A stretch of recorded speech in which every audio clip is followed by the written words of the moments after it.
So, yan, nakaakyat na kami dito sa pinakatuktok talaga. Wait, ito na yung pinakatuktok? Hindi pa. Andun pa yung isa. Tao. Yun. Tao yun? Oo, yan. Ay, may aso. May aso, may kasama siyang aso. Grabe oh. Tapos dagat doon, no? Oh. Oh. Tingnan nyo naman. First time makaakyat dito sa Rolling Hills, Ramon Isabela.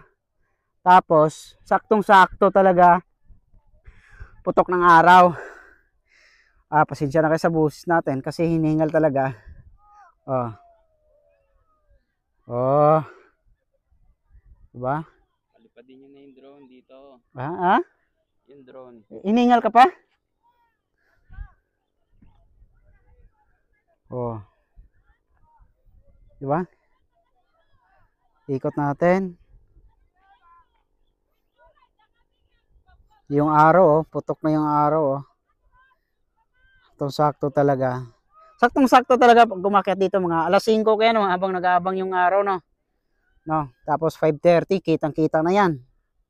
So ganyan siya. Dami. Ito akala ko ito yung pinakatuktok eh.